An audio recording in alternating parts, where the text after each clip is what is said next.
The dim lights of New Alexandria Station's slave market cast harsh shadows across Rain's luminescent skin. Her natural glow, once a source of pride among her people, now made her stand out in the worst possible way.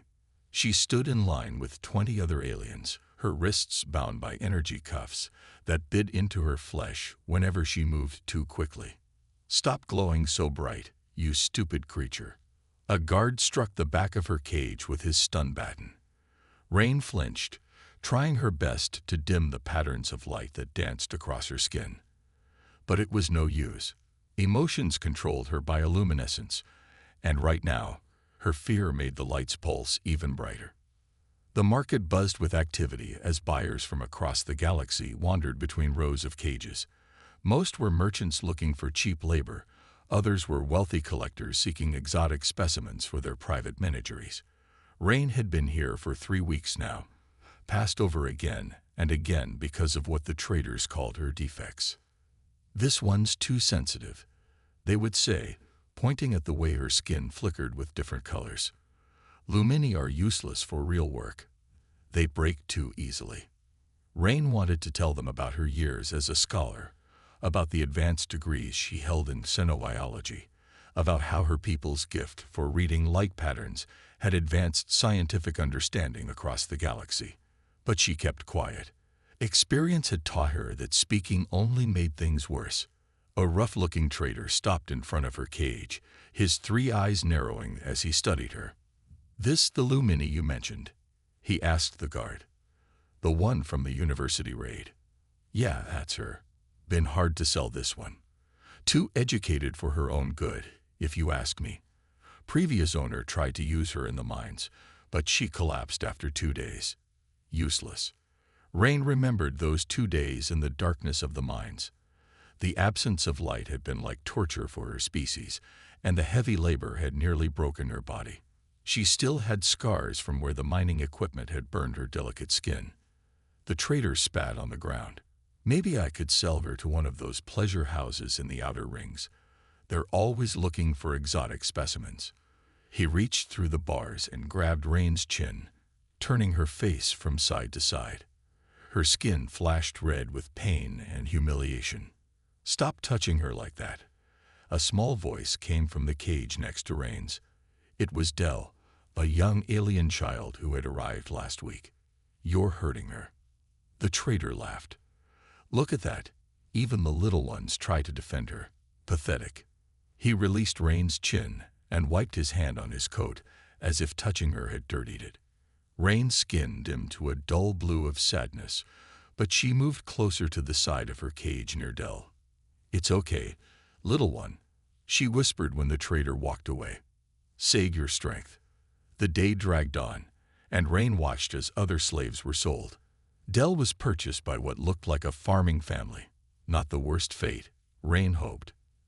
As the artificial night cycle approached, the market began to empty. Another day without a buyer meant another night in the cold cage. As the guards prepared for the night shift, Rain curled up in the corner of her cage. Her skin gave off a faint phosphorescent glow, barely enough to see by. In this dim light, she could almost pretend she was back home, studying Lake in her university office, surrounded by her beloved books and research specimens. But reality had a way of crushing such dreams. Tomorrow would bring another day of rough handling, another day of being treated like a defective piece of merchandise, another day of dying inside, while her cursed glowing skin betrayed every emotion. Rain closed her eyes, her skin pulsing once with a deep purple color of despair. She didn't know it yet, but tomorrow would be different. Tomorrow, a human would visit the market, and everything would change. The next morning brought chaos to the slave market. A luxury transport had docked at New Alexandria Station, bringing wealthy buyers from the core worlds. Rain watched from her cage as expensive suits and flashy jewelry passed by, her skin reflecting their gaudy colors in dull, mocking patterns. "Ladies and gentlemen," the market owner's voice boomed through hidden speakers. "Today's special auction will begin in 10 minutes. We have some exceptional merchandise for you to consider." The guard started moving selected slaves to the auction platform. To Rain's surprise, They opened her cage too. "Move it, light show," one guard growled, prodding her with his baton. "Someone actually requested to see you." Rain stumbled onto the auction platform, her feet numb from the cold metal floors of her cage. 5 other slaves stood in line with her, all wearing the same hopeless expression. The bright lights above made her skin sparkle involuntarily, drawing snickers from the crowd. "Next up, we have a rare specimen." The auctioneer's voice cut through the murmurs. "A female Lumini, captured during the university raids on Stellar Day 257. Educated, which means she can read and write in 3 languages. Healthy, despite some sensitivity issues." The crowd's attention shifted to Rain, and her skin betrayed her anxiety by flashing in quick pulses of yellow and green. Some potential buyers immediately lost interest, turning away with dismissive gestures. "Starting bid is 5,000 credits, the auctioneer continued, his voice less enthusiastic now. "Do I hear 5,000? The silence that followed was deafening. Rain's glow dimmed to almost nothing, her shame visible for all to see. Then, a clear voice cut through the quiet. 10,000 credits. The crowd parted, revealing a human man standing near the back. He wore simple clothes, practical work boots, dark pants, and a worn jacket with some kind of research institute logo. His hair was graying at the temples, and he had kind eyes that studied Rain with genuine interest. "Sir," the auctioneer coughed politely, "perhaps you didn't hear about this one's issues.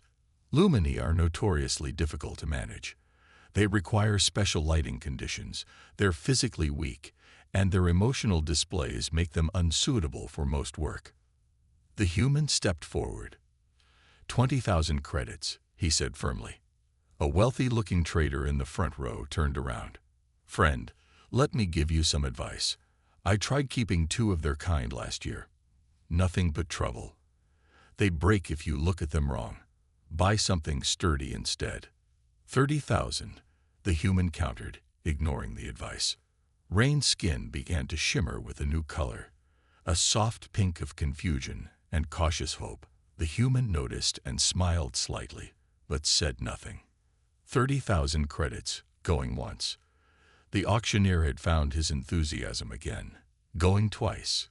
50,000. A new voice joined in. A well-dressed woman pushed through the crowd, her jewelry clinking. "I could use something exotic for my collection." Rain's heart sank. The woman's predatory smile promised nothing good. Her skin darkened to deep blue of despair. The human didn't hesitate. 75,000. "Sir," the woman's voice dripped with condescension, "you clearly don't know what you're doing. These creatures err." 100,000 credits. The human interrupted. "Final offer." The auction hall fell silent. Even the auctioneer seemed stunned. That kind of money could buy 5 strong labor slaves or a small cargo ship. 100,000 credits. Going once. Going twice. The auctioneer paused for drama. "Sold." To the human gentleman in the back. As the guards led Rain off the platform toward her new owner, her skin rippled with colors she hadn't shown in months. Swirls of uncertainty mixed with tiny sparkles of hope. The human was already filling out documentation at the payment counter, his movements calm and purposeful. Rain didn't know whether to feel relieved or terrified. No one had ever paid so much for a Lumini before. What could this human possibly want from her? Rain stood stiffly in the transport pod, expecting to be thrown into another dark cell at any moment. Instead, she watched through the window as they approached a large research facility floating in space. Its white walls gleamed in the light of a nearby star, and she could see vast greenhouses extending from its sides. The human, her new owner, sat quietly in the pilot's seat. He hadn't put her in restraints or even ordered her to be silent. It made her more nervous than if he had been cruel. "We're here," he said as they docked. "I'm Jack, by the way. I don't think I properly introduced myself at the market." Rain's skin flickered with confusion. Slaves weren't supposed to know their owners' names. They were supposed to call them Master or Sir or nothing at all. The facility's airlock opened with a soft hiss. Rain followed Jack inside, her bare feet cold against the metal floor. She expected to be led to the service areas or labor quarters. Instead, Jack took her to what looked like a medical bay. "Dr. Chen is going to check you for injuries," Jack explained. "After that, you should eat something. When was the last time you had a proper meal?" Rain's skin turned a pale yellow of fear and uncertainty. Was this some kind of trick? 3 days ago, Master. "Just call me Jack," he said gently. "And that's far too long without food. We'll fix that right after your checkup." The doctor was a kind-faced woman who moved slowly and explained everything she was doing. She treated Rain's bruises and scrapes, gave her vitamins, and noted everything in a medical file.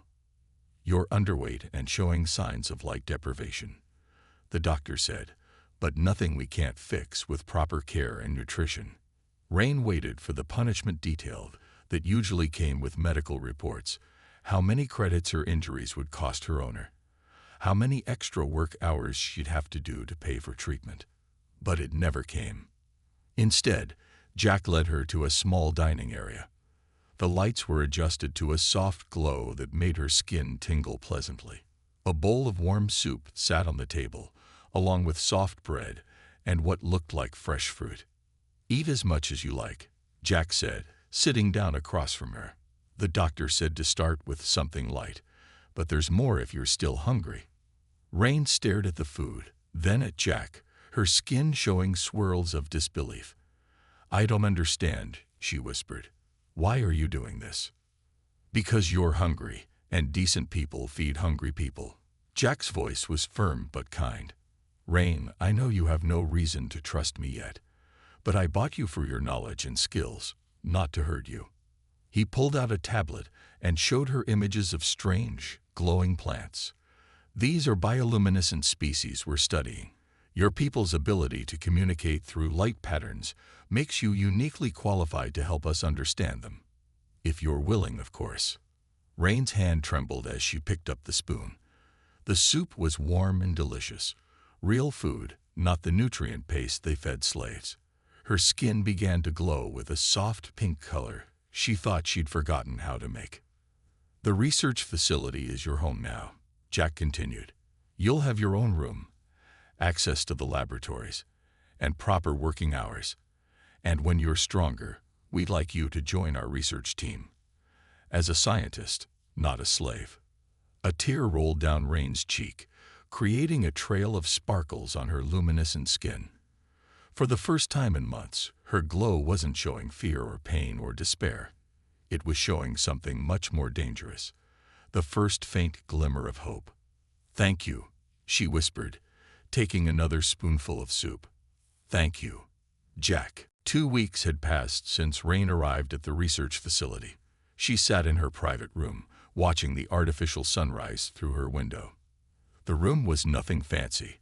A bed, a desk, and a small bathroom. But it was more luxury than she'd seen in months.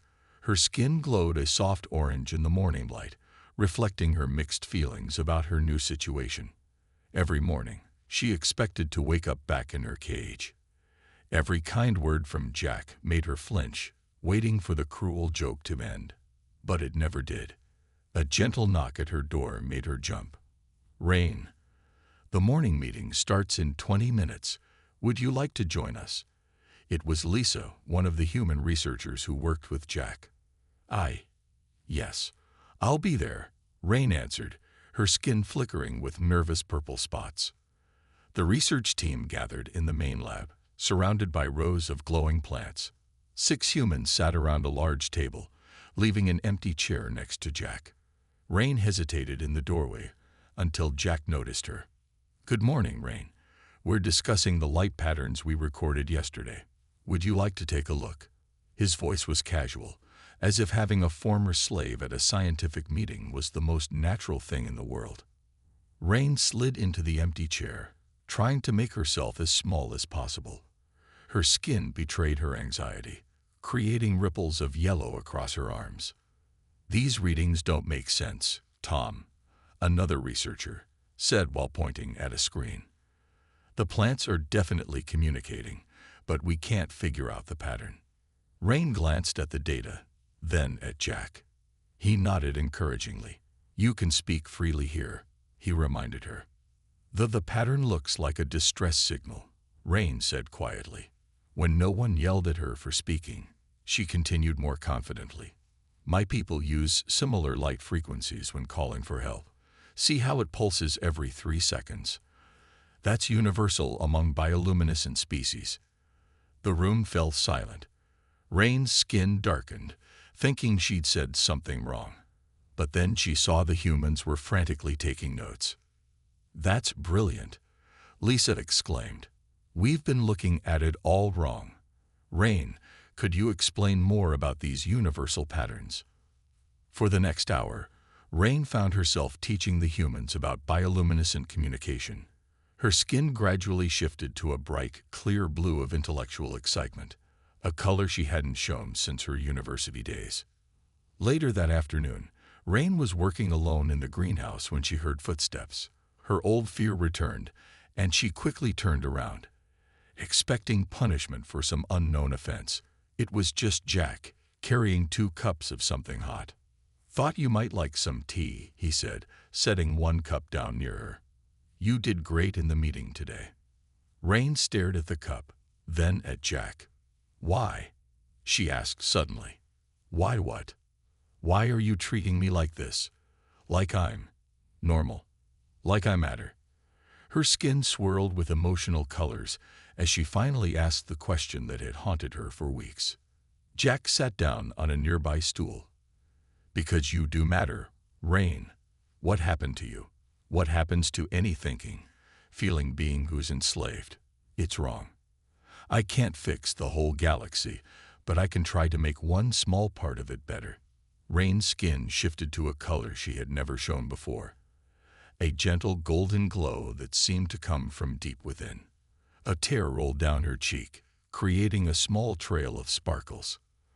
I don't know how to trust this, she whispered. I keep waiting for everything to go wrong. I know, Jack said gently. Trust takes time. We have plenty of that here. He stood up and headed for the door, then paused. Oh, and Rain. Tomorrow we're starting a new project on symbiotic light patterns. Would you like to lead the research team? As the door closed behind him, Rain's golden glow grew brighter. For the first time since her capture, she allowed herself to feel something dangerous. Hope. Rain stood in the center of the darkened laboratory, surrounded by hundreds of bioluminescent plants. Her own skin cast a gentle light that made the leaves shimmer in response. She had been working on this project for 3 months now, and tonight something was different. Look, she called out excitedly to Jack and the research team. Watch what happens when I do this. She changed her skin's glow to a specific pattern. 3 quick pulses followed by a long, steady glow. The plants around her began to pulse in sequence, creating a wave of light that traveled through the entire greenhouse. It was like watching a symphony of color and light.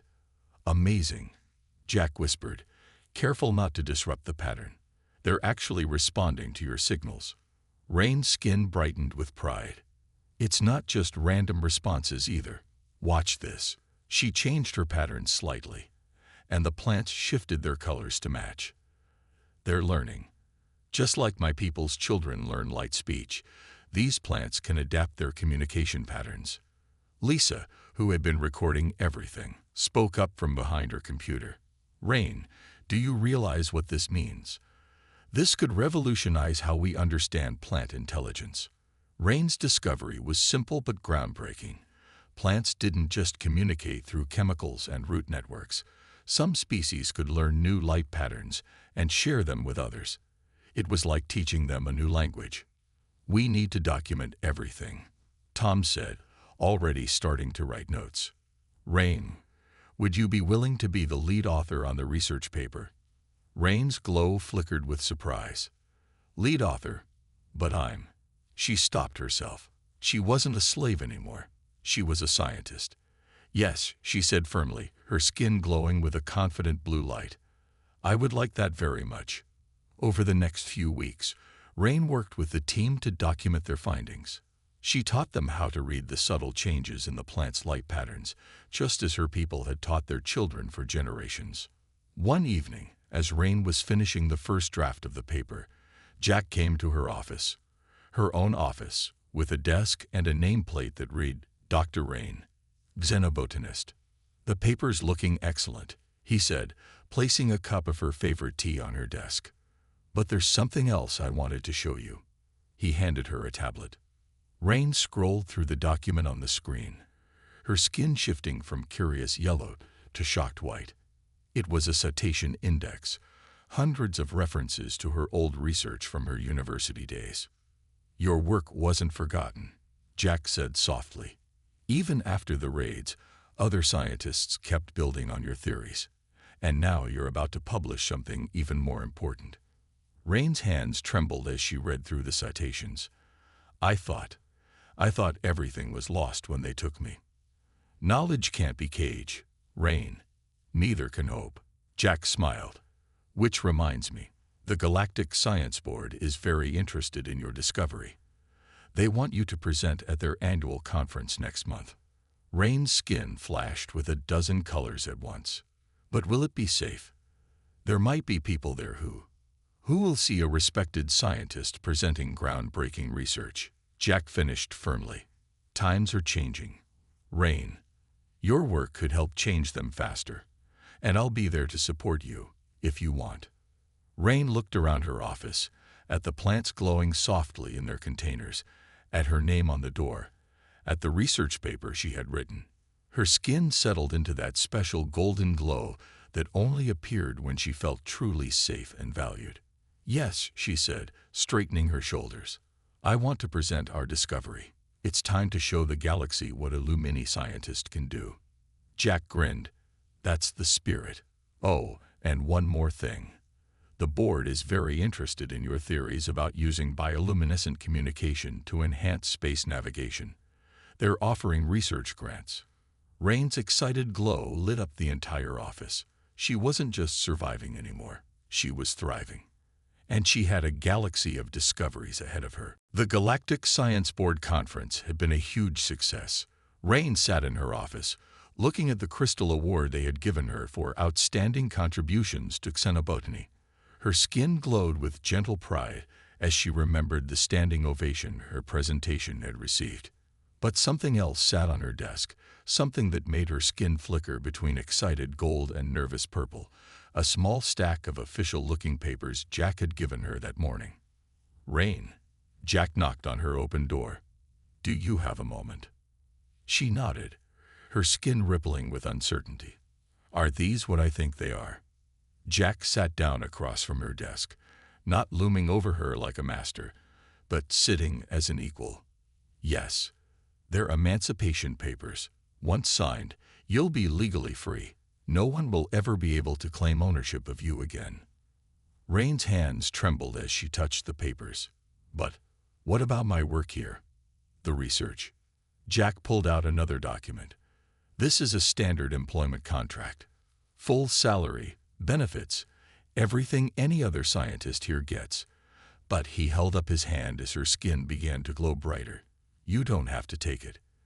The emancipation papers and the job offer are separate things."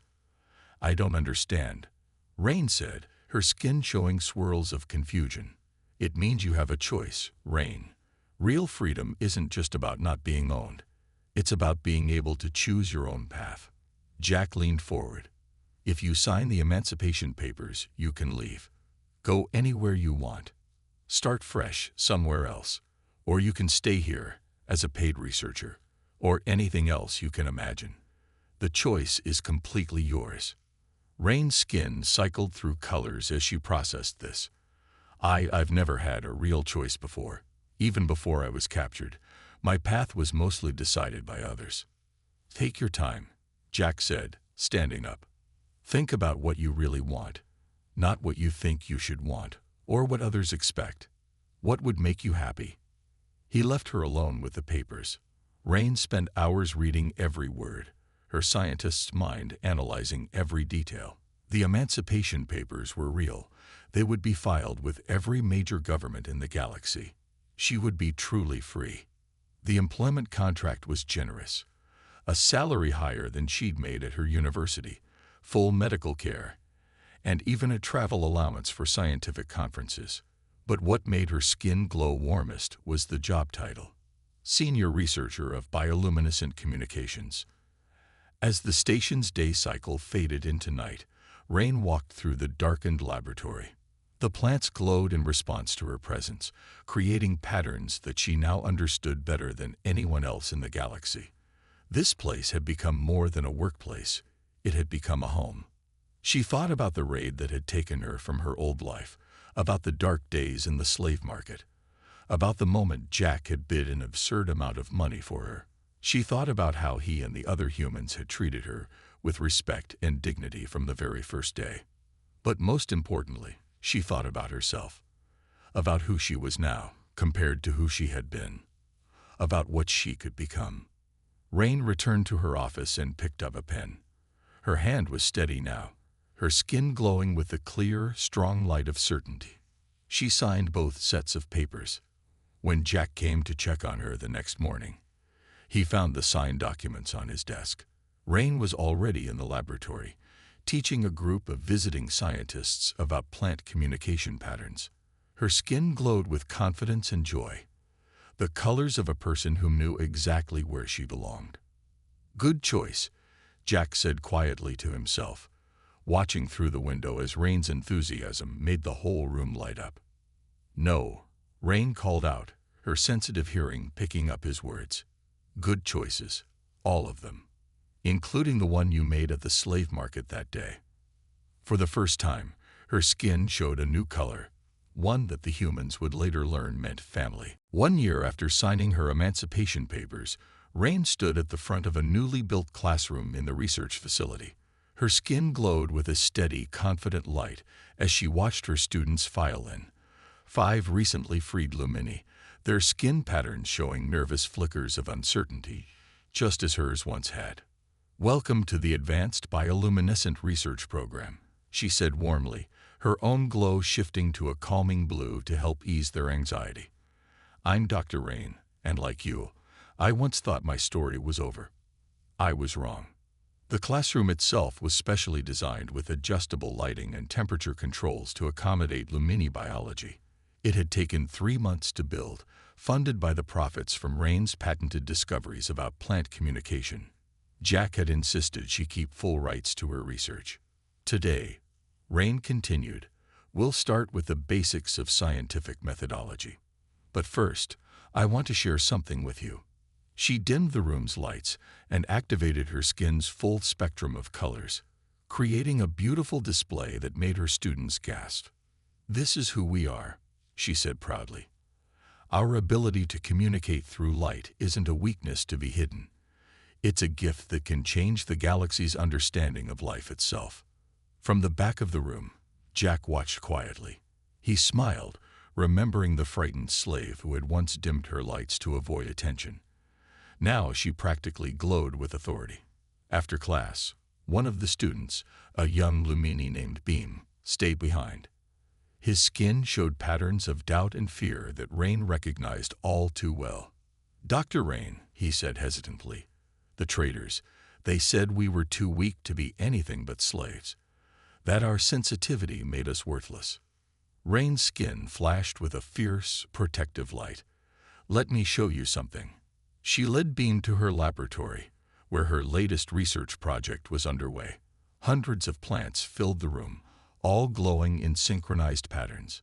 "These plants are teaching us about cellular healing," she explained. "Because of our sensitivity, we can understand their language in ways no other species can. The medical applications alone could save millions of lives." She turned to face Beam directly. "The traitors were wrong. Our ability to feel deeply, to sense what others cannot, these aren't weaknesses. They're powers they couldn't understand." Through the window, they could see more human scientists arriving for the afternoon shift.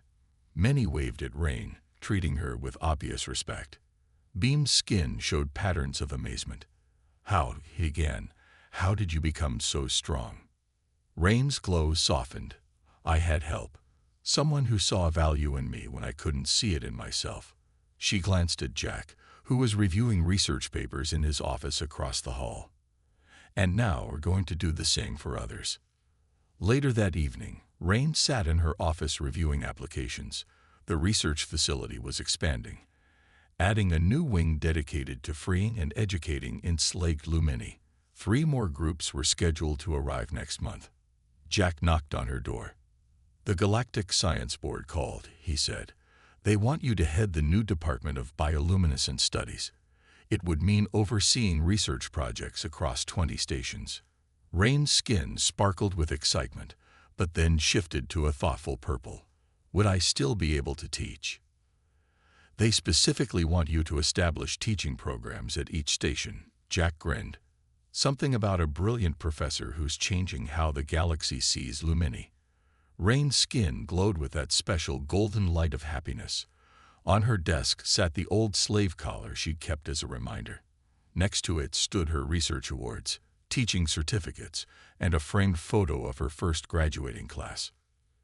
You know, she said, when you bought me that day, I thought it was the end of my story.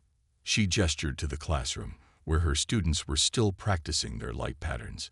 But it was just the beginning. Jack nodded. Sometimes hope comes from the most unexpected places. No, Rain said, her skin glowing with the color that meant family. A color that now showed in the patterns of every Lumini she had helped free.